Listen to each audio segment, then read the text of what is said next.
Okay, there's a lot that went into this investigation, and we're finding out more about the charges against Strain. Danny Monteverdi joins us now with Eyewitness News legal analyst Chick Foret with that part of the story. Danny? Yeah, well, Tom, these are some of the most serious crimes that a person can face. And Chick, what stands out to you after studying the grand jury indictment today? What jumps out to me in this two-page indictment is the seriousness of the charges. As Katie said, 2 counts of aggravated rape involving victims under the age of 12. Those charges carry with it a sentence of mandatory life imprisonment. It's the most serious charge there is as it relates to rape.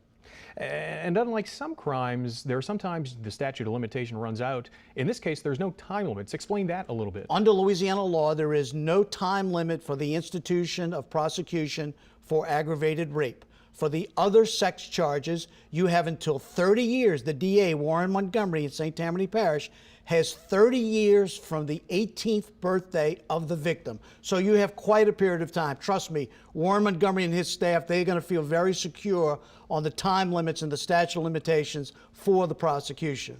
So again, he's facing some very serious charges here, potentially life in prison if convicted. But in terms of the next steps, for those not familiar with the legal process, what are we looking at now? Today he's been arrested.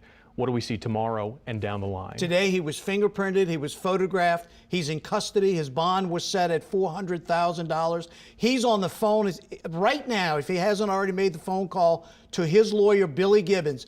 Billy, get me out of here. I don't know what happened. Get me out of here, sell property, call a bondsman, do whatever you have to do, but put that bond up, let me get out of here and let me fight these charges as best we can. But the issue right now, the pressing issue, is the bond and how long he's going to be incarcerated pending the posting of that bond. All right, Chick Foret, thank you much. And so again, you're seeing a long road ahead for Jack Strain. We'll keep you updated on that as it travels through the courts, and we'll have all those stories as they happen. Tom? Danny, Chick, thank you. Jack Strain has had a long history in law enforcement going back 3 decades. He's a Covington native and was first elected as the police chief in Abita Springs back in 1988. He became sheriff of St. Tammany in 1995 when he was just 32 years old. Strain remained in office until Randy Smith unseated him in November of 2015 after nearly 20 years in office. And just last December, he was identified as public official number 1 in federal court documents. Prosecutors allege he got kickbacks from 2 top deputies to run the sheriff's office's work release program.